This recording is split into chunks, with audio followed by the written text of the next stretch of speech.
안녕하십니까?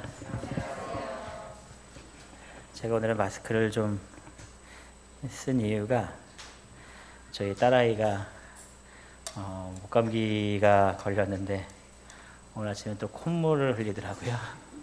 그래서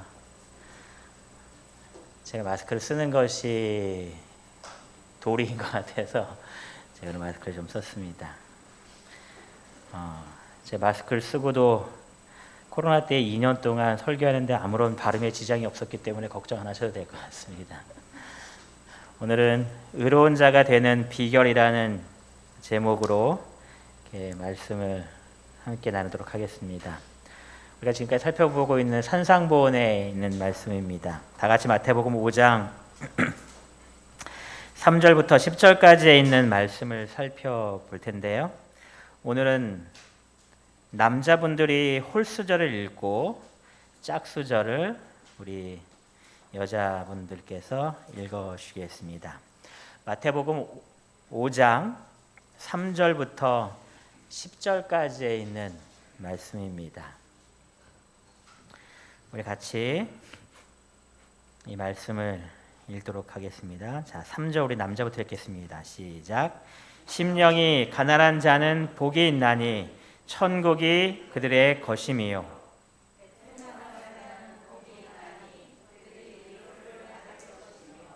온유한 자는 복이 있나니 그들이 땅을 기업으로 받을 것임이요.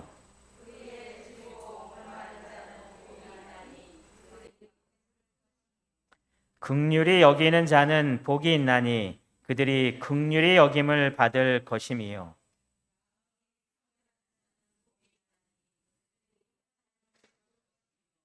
화평하게 하는 자는 복이 있나니 그들이 하나님의 아들이라 일컬음을 받을 것임이요.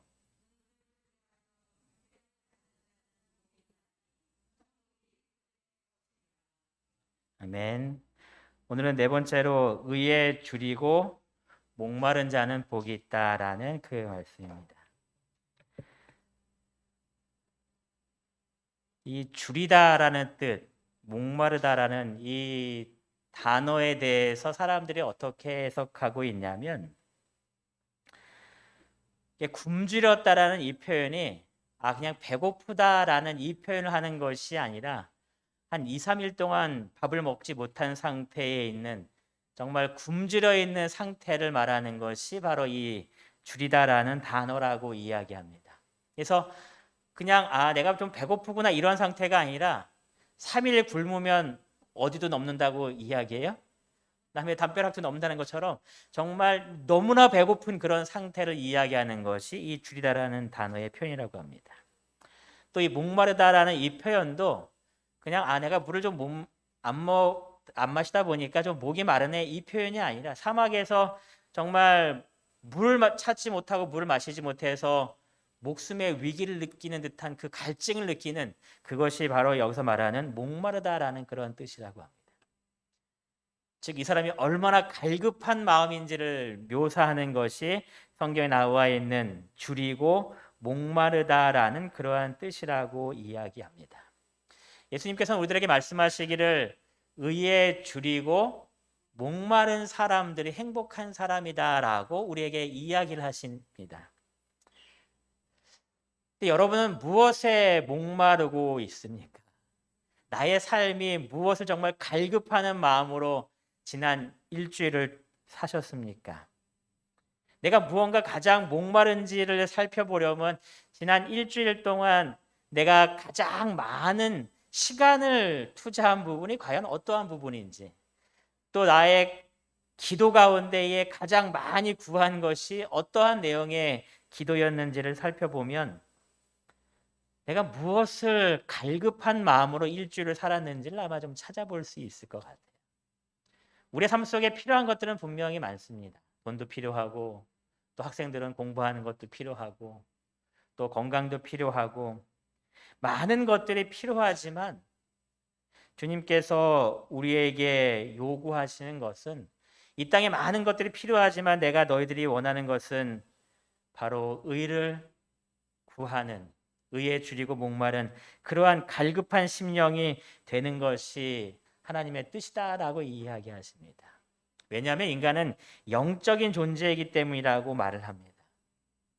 그래서 세상적인 것을 내 마음속에 막 이렇게 채웠을 때에 우리의 삶 속에 왠지 모르는 공허함이 생기는데 그것은 바로 하나님만이 채워야 하는 그 공간이 따로 있기 때문이다라고 설명을 합니다.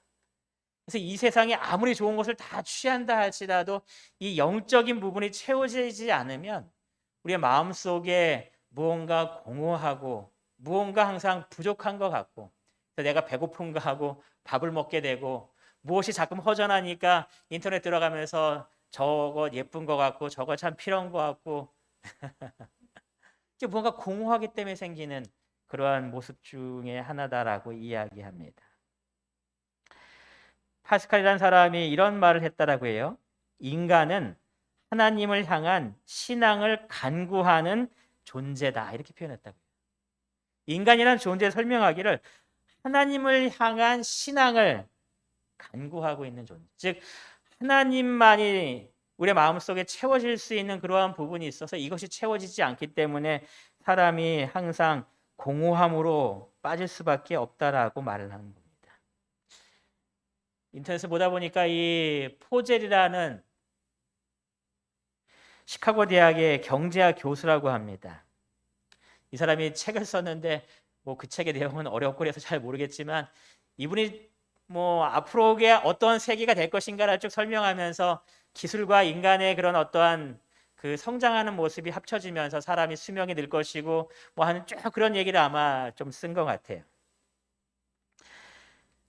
그런데 이 사람이 쓴 내용 가운데 어떠한 내용이냐면 이런 내용을 기록했다고 합니다. 인류 앞에 큰 재앙이 다가오고 있다라고 이 책에서 소개를 하고 있다고요. 인류에게 큰 재앙이 다가오고 있다. 근데 그 재앙을 설명하면서 어떻게 설명하고 있냐면 그 재앙은 경제 문제도 복지 문제도 사회 정의 문제도 도시 문제도 아니다 이렇게 표현했다고요. 그러니까 우리가 일반 생각할 때는 여러 가지 뭐 사회 현상 중에 나타나는 그런 많은 어떤 문제들이겠지라고 생각할 수 있는데 이 사람은 그것이 아니라고 설명하면서 뭐라고 말하고 있냐면 영적 공허가 인류를 멸망으로 인도할 것이다 이렇게 표현했다고요. 경제학자가 지금 한 말입니다. 영적인 공허함이 우리를 멸망으로 인도하는 그런 일이 될 것이라고 책에 기록했다는 겁니다. 사람들 사이에 있는 세상으로 많은 것들을 채웠지만 채워지지 않는 영적 공허함이 우리의 삶을 더욱더 힘들게 만든다는 그러한 뜻이죠. 그래서 물질적 풍요였던 정상의 오늘날의 사회는 갈수록 영적 원칙을 추구할 수밖에 없는 사회가 된다라고 표현하는 겁니다. 왜냐하면 이것이 채워지지 않으면 우리가 결코 행복하거나 만족할 수가 없기 때문에 그렇습니다. 마태복음 6장 33절에는 주님께서 우리에게 뭐라고 말씀하시는가? 우리 마태복음 6장 33절에 있는 말씀을 한번 다 같이 찾아보겠습니다. 우리가 많이 아시는 말씀이죠. 마태복음 6장 33절 다 같이 한번 읽겠습니다. 그런즉 시작. 그런즉 너희는 먼저 그의 나라와 그의 의를 구하라. 그리하면 이 모든 것을 너희에게 더하시리라. 주님께서 우리에게 말씀하시길 세상에 필요한 것들이 참 많은데 우리가 가장 먼저 구해야 할 것을 뭐라고 말씀하시는 거예요? 그의 나라와 그의 의다라고 이야기하는 겁니다. 이 세상에 필요한 거 정말 많고 다 갖춰야 되지만 그것 가운데 가장 1순위는 항상 뭐라는 거예요? 그의 나라와 그의 의라는 겁니다. 왜냐하면 이것이 채워져야지만 우리의 마음속에 행복을 느낄 수 있고 우리의 삶에 큰 하나님의 은혜가 임하기 때문에 주님께서 우리에게 가장 1순위는 항상 제일 먼저 구할 것은 그의 나라와 그의 의가 되어야 한다라고 우리에게 이야기합니다. 여러분 그럼 의라는 것이 과연 뭘까요? 의라는 것은 우리가 일반적으로 생각할 때 옳은 것이다라고 생각을 많이 하죠. 바른 길로 이렇게 가는 그 모든 것들이 의다라고 이야기를 많이 합니다. 성경에서 말하는 의는 조금 근데 다른 것 같습니다. 이 산상보원의 의를 이렇게 설명합니다.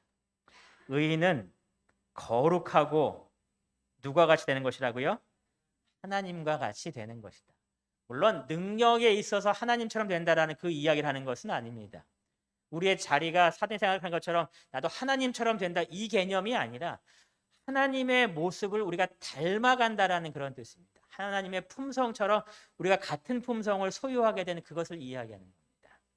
그래서 시편 165편 6편 5절에는 여호와는 의로우시며 은혜로우시며 의로우시다라고 말씀하시면서 이 하나님은 의롭다라는 표현을 통하여서 이 의라는 것은 하나님과 같이 되는 것, 우리의 품성이 하나님의 품성을 나타내게 되는, 맨 처음에 인간이 창조되었던 하나님의 형상으로 창조되었던 그 모습이 되는 것, 그것을 바로 의다라고 이야기합니다. 두 번째 의에 대해서 이렇게 이야기합니다. 의는 무엇과 일치하는 것이라고요? 하나님의 율법과 일치하는 것이다. 이것이 의라는 겁니다. 그래서 시편 119편 172편에서는 주의 모든 계명이 의롭다라고 우리에게 이야기합니다. 근데 우리가 두 번째는 좀 잘 이해할 필요성이 좀 있어요. 하나님의 율법과 일치한다라는 이 부분이 하나님의 이 율법의 조항 하나하나를 다 따라서 지켜야만 우리가 그 다음에 의인이 된다라는 그런 표현을 하는 것은 아닙니다. 왜 성경이 우리에게 율법의 이 중요성을 강조하는가? 왜 율법과 일치하는 것이 의인가에 대해서 부좌선지자 69페이지는 이렇게 우리에게 설명하고 있는데요. 대쟁투는 최초부터 하나님의 율법에 관한 것이었다. 여러분, 이 대쟁투의 가장 핵심은 뭐라고 설명하는 겁니까? 하나님의 율법이었다고 설명하는 겁니다. 시작입니다. 이것이 시작이었다는 겁니다. 사단은 하나님이 불공평하시며 그분의 율법에 무엇이 있다고요? 결함이 있다라 이것을 공격한 겁니다. 하나님의 율법은 문제가 있습니다. 그래서 나 같은 존재도 지킬 수 없는 그런 하나님의 문제가 있는 법이기 때문에 이것을 반드시 뭐 해야 된다는 거예요? 고쳐야 된다는 겁니다. 그것이 사단이 말했던 주장이라고 설명하고 있습니다. 우주의 행복을 위하여 그것을 변경해야 할 필요가 있다는 것을 증명하려고 애써왔다.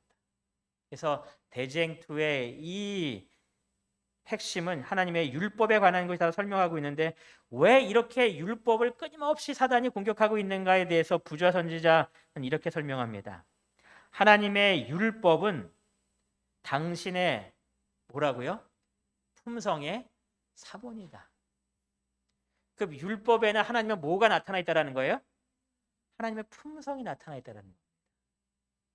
즉 그래서 이 율법이 잘못됐다는 것을 사단이 증명해내면 누가 문제있다는 것을 밝혀내는 거예요? 하나님의 품성에 문제가 있다는 것을 얘기합니다. 그래서 끊임없이 율법을 공격했다는 겁니다. 즉 다른 말로 이해하면 우리가 하나님의 율법과 일치된다라는 것은 내가 율법을 지키는 그 개념을 이야기하는 것보다도 내 무엇이 누구를 닮는 것과 같다고 표현하는 거예요? 내 품성이 하나님의 품성을 닮아가는 것을 이야기하는 겁니다.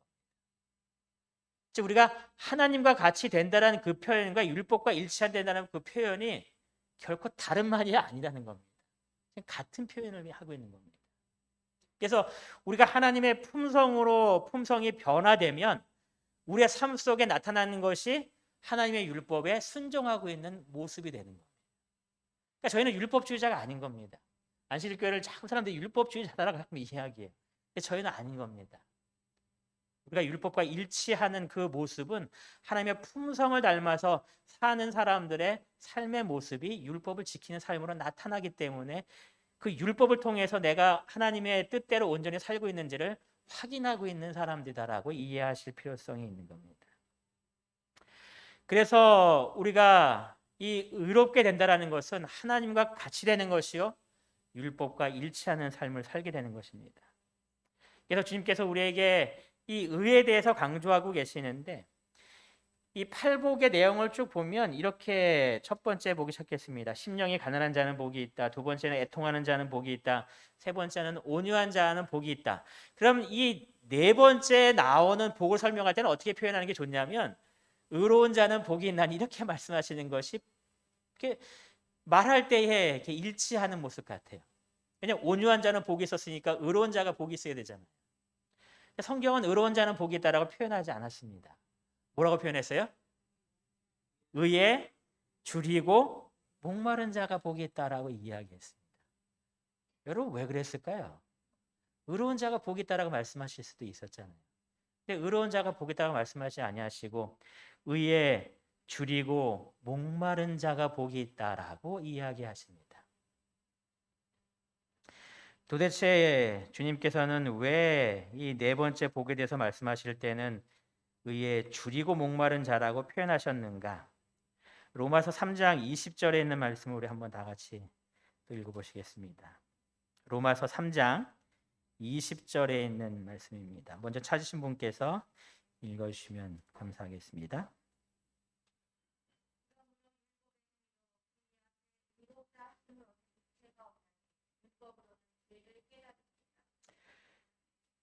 로마서 3장 20절에 우리에게 말씀하시기를 율법의 행위로 그의 앞에 의롭다 하심을 얻을 육체가 없더라고 이야기합니다.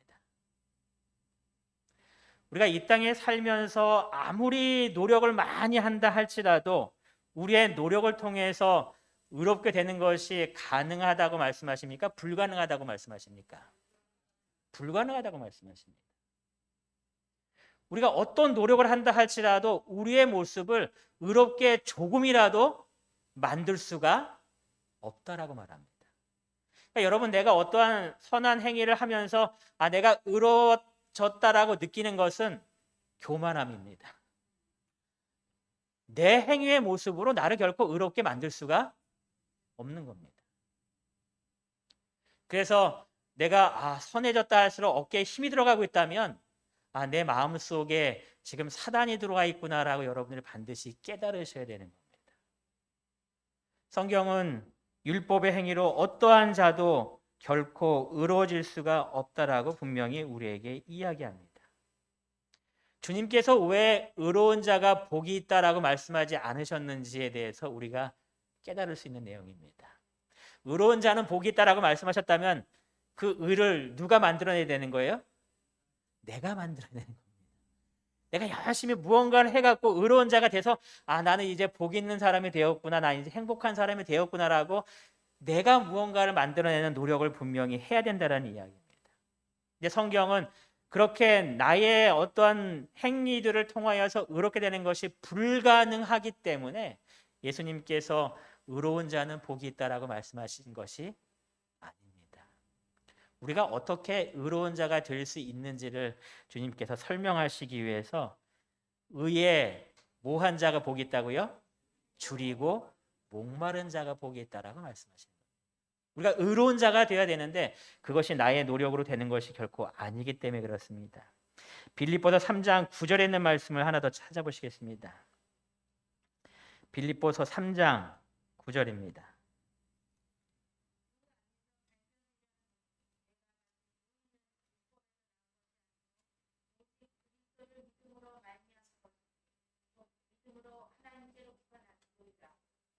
제가 안실날에는 가능한 한 성경책을 좀 찾으려고 이렇게 많이 하기 때문에 성경책을 갖고 와서 좀 보시면 좋을 것 같아요. 제가 가는 교회마다 어떤 얘기를 좀 하냐면 제가 중학교 때인가 고등학교 때인가 영어 선생님이 이런 얘기를 합니다. 니네가 영어를 잘 하는 비결이 있고 잘 하는지 안 하는지를 이렇게 찾아볼 수 있는 알아볼 수 있는 비결인데 그것이 뭐냐면 단어를 찾을 때에 책을 쫙 펼쳐갖고 짝짝짝 넘겨서 3번 만에 그 단어를 찾을 수 있으면 너는 영어 잘하는 학생이다 이렇게 표현하시더라고요. 왜냐하면 그만큼 사전을 많이 찾아봤기 때문에 그게 손에 짝짝 붙는다는 겁니다. 여러분들이 성경을 손에 쫙쫙 붙을 수 있도록 찾아보는 건 좀 필요할 것 같아요. 빌립보 3장 9절에 이렇게 말씀하셨죠. 그 안에서 발견되려 함이니 내가 가진 의의는 율법에서 난 것이 아니다라고 말합니다. 내가 의인이 되었는데, 내가 의인이 된 것은 내가 율법을 잘 순종하고 그 율법을 철저하게 지켰기 때문에 그 율법을 통해서 난 의의가 결코 아니다라고 이야기합니다. 그래서 말하기를 그 의의는 어디서 난 건지를 설명하기를 오직 그리스도를 뭐함으로요? 믿음으로 말미암은 것이니 곧 믿음으로 하나님께로부터 난 의이다. 내가 만들어낸 의의가 아니라 내가 예수 그리스도를 믿을 때에 하나님께서 나에게 주신 것이 바로 의다라고 설명하는 겁니다. 그래서 성경은 의로운 자가 복이 있다고 말씀하지 아니하시고 의로운 자가 될 수 있도록 하시기 위해서 의에 줄이고 목마른 자가 복이 있다고 말합니다. 내가 얼만큼 그 의를 갖기를 원하는지에 대한 그 갈급함이, 예수님을 바라보는 그 마음이 나를 그렇게 의롭게 만들기 때문에 그렇습니다. 이 성당 보시면은 좀 어떤가요? 보고 싶다라는 마음이 좀 드시나요? 아니면 그냥 건물 중에 하나 같다라는 그런 생각이 좀 드십니까? 이 외형으로 보면 그냥 건물이네 하면서 별로 가고 싶은 생각이 안 드는 그런 건물 같아요. 로마에 있는 그 성당이라고 이렇게 말을 합니다. 근데 이 성당이 어디에 있냐면 라테란 광장 앞에 있는 성당이라고 이야기해요. 여행하는 사람들이 반드시 찾는 성당 중에 하나라고 말합니다. 근데 왜 찾냐면 이 겉모습은 좀 그냥 별로 눈에 띄지 않는 듯한 그런 성당인데 이 가운데 있는 문에 들어갔을 때 이 안이 달라집니다. 이 안의 모습이 이 모습입니다. 이 모습 봐도 별거 아니네 이렇게 볼 수 있는데 이 계단이 어떠한 계단이냐면 빌라도 계단이라고 말합니다. 마틴 루터가 무릎으로 기도하면서 올라가다가 이게 아닌데 하고 깨달으면서 종교개혁을 시작했던 그 계단이라고 이야기합니다. 이 계단을 좀 이렇게 쭉 보니까 이 로마의 콘스탄틴 황제의 어머니가 이 헬레나라는 이 여인인데 이 여인이 기독교를 이렇게 믿는 여인이었습니다. 그래서 이 여인이 그 로마에까지 이렇게 그 예루살렘에 가서 이 빌라도 계단이라는 것은 예수님께서 마지막 신문 받으실 때에 빌라도가 위에 서 있고 예수님께서 이렇게 재판 받으면서 빌라도가 오르락내리락 했던 그 계단이라고 이야기해요.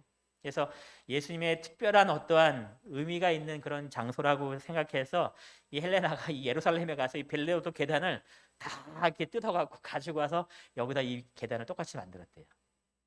28개의 뭐 계단이 있다라고 얘기하는데 그러면서 똑같이 이것을 가져가서 이에다 놓고 이 성당에 올라가면서 이제 예수 그리스도의 그 고난에 대한 것들을 이제 생각하는 그런 시간으로 이렇게 만들었다는 겁니다.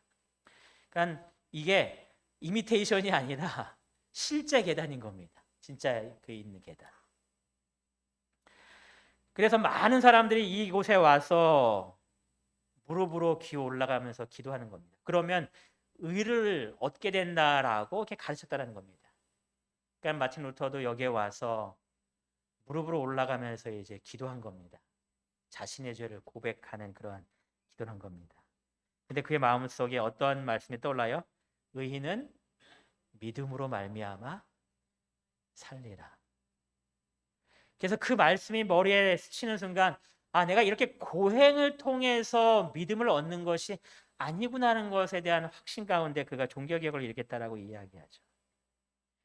여러분, 의는 어떻게 얻는가에 대해서 성경은 분명히 우리들에게 이야기하는 겁니다. 내 행위적인 노력을 통해서 얻는 것이 결코 아니라고 말하는 겁니다. 산상본 18페이지에는 이렇게 이야기합니다.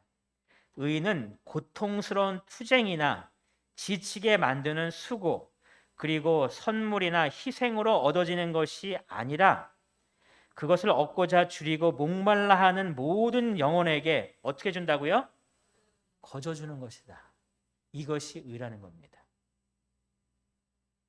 내가 무언가 고통을 이렇게 참아가면서 인내하면서 억지로 만들어서 낸 의가 아니라고 이야기하는 겁니다.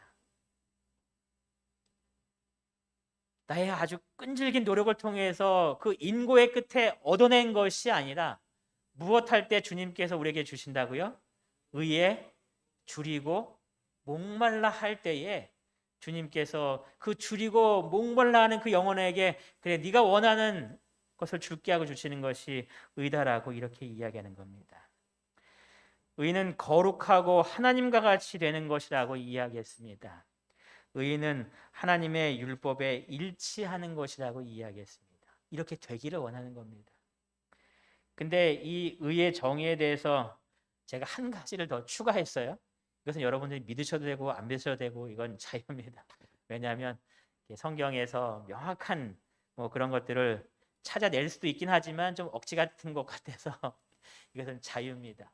의는 세 번째로 예수님 안에 머무는 것이다 라고 제가 그냥 나름대로 표현을 좀 적어봤어요. 왜냐하면 이게 오를 의자입니다. 그렇죠? 근데 중국 사람들이 이 한자를 만들어낼 때에 이것이 어떤 성경에 기반된 그런 것들이 많다라고 이렇게 하면서 이렇게 주장하는 사람들이 있어요. 이 의를 가만히 보시면 두 개의 어떠한 단어가 딱 나눠집니다. 첫 번째는 양양자가 나눠지고요. 또 하나는 나의자라고 이렇게 나눠집니다. 그렇죠? 그래서 이 의라는 것을 가만히 보니까 내가 예수님 안에 머물 때에 그것이 옳다 이게 의다라고 우리에게 말씀해 주시는 것 같아서 예수님 안에 머물 때에 우리가 의를 이룬다라고 그냥 제 나름대로 생각해 봤습니다. 예수님 안에만 머물러 있으면 우리는 다 의인이라는 이야기입니다.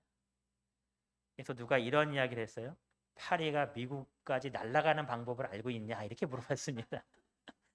파리의 그 짧은 날개로 한국에서 미국까지 날아가는 겁니다. 불가능해 보이잖아요, 그렇죠? 이 짧은 날개로 어떻게 그 미국까지 날아갈 수 있는가? 근데 방법이 있다라는 겁니다. 그렇죠. 미국 가는 비행기를 타서 파리가 열심히 거기서 날개짓을 하고 있으면 어쨌든 어디에 도착하는 거예요? 미국에 도착하는 겁니다. 근데 파리는 뭐라고 생각할까요? 야, 내가 날개짓을 열심히 했더니 미국까지 왔구나. 비행기가 간 거지만 우리가 예수님 안에만 머물러 있으면 예수님 안에서 예수님의 옳은 의의 모습으로 인정받는 이 모습이 바로 의라는 것이 아닌가 생각합니다. 산상보훈에 그래서 이렇게 이야기합니다. 하나님의 의는 그리스도를 통하여 실현된다. 그러므로 우리는 그분을 받아들임으로써 의를 얻게 된다. 그래서 의에 줄이고 목마른 사람이 되어야 된다는 이야기입니다. 주님을 받아들이고 주님 안에 머무르고자 원하는 사람, 그 사람에게 하나님께서 의를 우리에게 공급해 주시겠다고 약속하는 겁니다. 여러분, 내 삶 속에 하나님같이 되고 싶은 마음을 마음속에 항상 품게 되시기 바랍니다. 나도 하나님의 그 품성을 담고 싶다. 또 내가 하나님의 율법과 일치하는 그런 삶을 살고 싶은 마음, 내 삶 속에 하나님의 품성이 새겨져서 내 삶의 하나하나의 모습이 율법과 일치하는 그런 삶을 살고 싶다라는 그런 간절한 마음, 내가 매일매일 삶 속에서 항상 예수님 안에 머물면서 하루하루를 살고 싶다라는 그 마음을 가지고 주님께 기도할 때에 하나님께서 나의 모습을 그렇게 바꾸어 주시겠다라고 약속하는 겁니다. 여러분, 지난번에 엄길수 목사님하고 이렇게 식당에서 이렇게 식사를 하는데 엄길수 목사님이 그런 말씀을 하세요. 본인이 제일 좋아하는 성경 말씀이 있다라고 이야기하세요.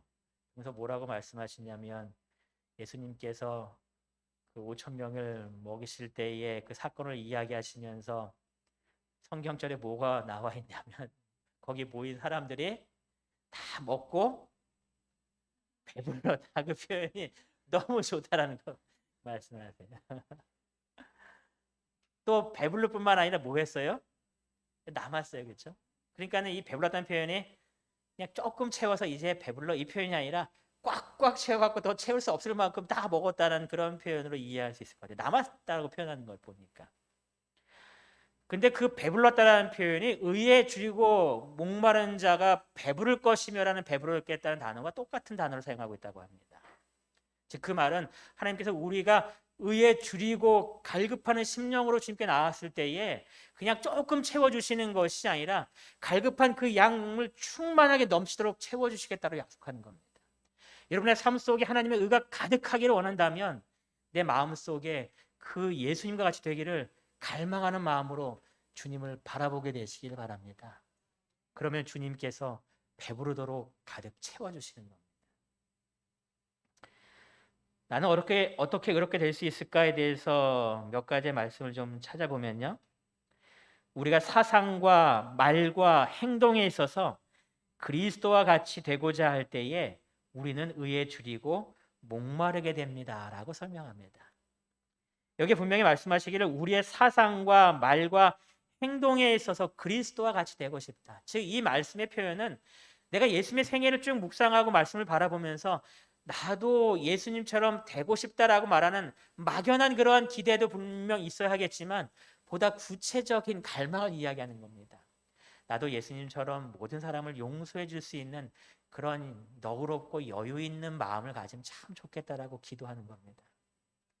나도 사람들에게 말을 할 때에 예수님처럼 사람들의 마음을 살려주는 그런 말, 사람들의 마음에 희망을 주고 용기를 주고 그를 붙돋아 줄 수 있는 그러한 신령한 언어를 사용하고 싶다라고 간절히 원하면서 주님께 기도할 때에 하나님께서 우리의 언어를 이렇게 바꿔 주시겠다라는 이야기입니다. 내 마음속에 예수님의 어떠한 모습처럼 되고 싶은 갈망한 마음으로 주님을 바라봤을 때에 우리의 삶의 모습이 그러한 똑같은 모습으로 하나하나 변화될 수 있다는 겁니다. 여러분 예수님과 같이 되고자 원한다라는 그런 기도를 하실 때에 단순히 그렇게 기도하지 마시고 예수님처럼 어떻게 되고 싶은지 그 조목조목 세밀세밀하게 그 하나하나를 주님 앞에 기도하시기 바랍니다. 나는 예수님처럼 그럼 인자한 얼굴을 가졌으면 좋겠다라고 기도하시는 겁니다. 그러면 우리들의 얼굴이 예수님의 인자한 얼굴로 바뀌게 되는 겁니다. 제 자랑은 아닌데요. 제가 초등학교 있을 때에 저녁에 몇 사람들과 함께 이제 먹을 거를 먹기 위해서 이제 이 경희대 앞으로 좀 나갔습니다. 경희대 앞으로 나갔는데 예전에 지금은 뭐 없어졌던데 보니까 경희대 입구 쪽 근처에 가면 무떡볶이라는 그 집이 있었어요. 혹시 기억하십니까? 아주 맛있는 떡볶이 집이었는데 거기서 이제 아이들과 함께 먹기 위해서 딱 가서 이제 주문을 하는데 그 사람과 저는 처음 만난 사람이에요. 근데 그 사람이 저한테 뭐라고 물었을까요? 제가 이거 떡볶이 얼마치 주세요? 이렇게 얘기했습니다. 이선희 집사님 뭐라고 얘기했나요? 이렇게 두 분이 웃으셨는데 예? 네, 저한테 첫 마디가 그거였어요. 목사님이세요? 이렇게 물어보는 거예요.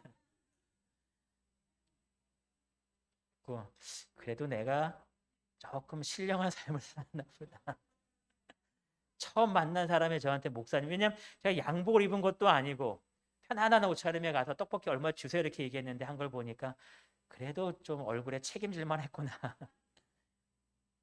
여러분 하나님께 조목조목 구하시기 바랍니다. 저도 예수님처럼 그런 봉사하는 삶을 좀 살고 싶어요. 제 마음속에 사람을 사랑하는 마음을 좀 넣어주세요. 그랬을 때에 우리의 삶의 모습이 그렇게 줄인 마음에 배부르게 채워주시는 하나님의 은혜가 분명히 임하게 되는 겁니다. 산상보험 19페이지에 보니까 또 이렇게 말씀하십니다. 우리 구주의 품성의 온전함을 깨달을 때에 우리는 완전히 변화되어 그분과 같은 순결한 모습으로 새로워지고자 갈망하게 될 것이다. 하나님에 대해서는 알면 알수록 품성에 대한 우리의 이상이 더욱 높아지고 그리스도의 형상을 나타내고자 하는 열망이 더욱 강해질 것이다.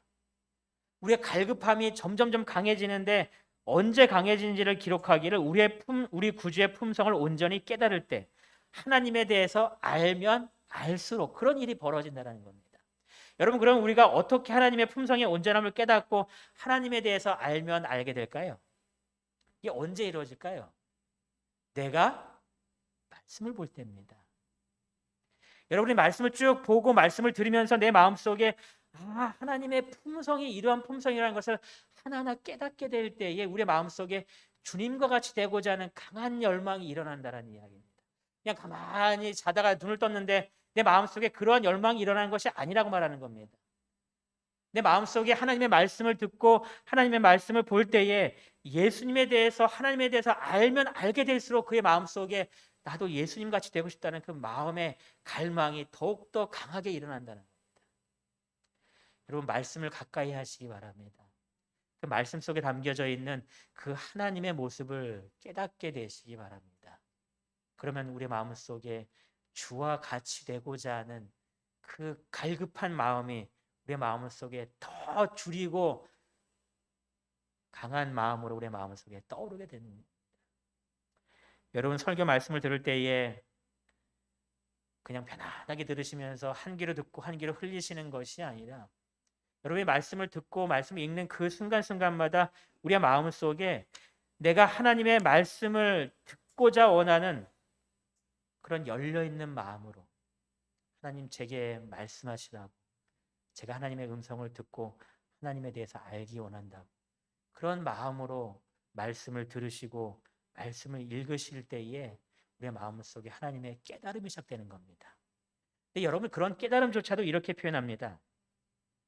만일 그대가 마음 가운데 어떤 부족을 느낀다면, 또한 의에 줄이고 목마른 것 같은 생각이 든다면 이것은 그리스도께서 성령의 선물을 통하여 그대 스스로는 할 수 없는 것을 그대를 위하여 해 주시고자 그대의 마음에 역사하고 계신다는 증거이다.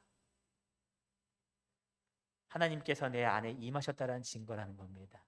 나를 변화시켜 주시기 원하셔서 하나님께서 이제 일하신다는 그런 뜻이라는 겁니다. 내가 무언가 막 하면서 내가 스스로 만들어내는 것이 아니라 이 갈급한 이 마음속에 일어난 이 모든 것들이 성령의 역사라는 겁니다. 내 마음을 열고 하나님처럼 되고자 하는 그런 마음을 내 마음속에 갖게 됐을 때에 임하는 하나님의 은혜다라고 표현하는 겁니다.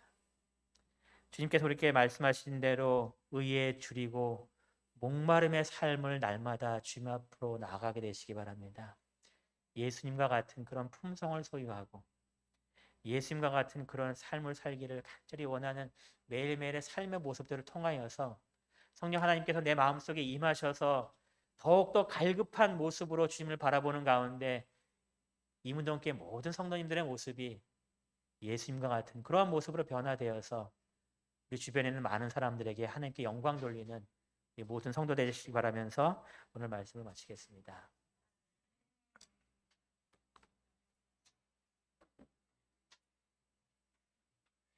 예, 우리 말씀을 생각하시면서 찬미 450장 참여하겠습니다. 450장입니다.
저희를 사랑하신 하나님 아버지, 저희 마음속에 주와 같이 되고자 하는 마음을 품을 수 있도록 주님 인도하여 주시옵소서.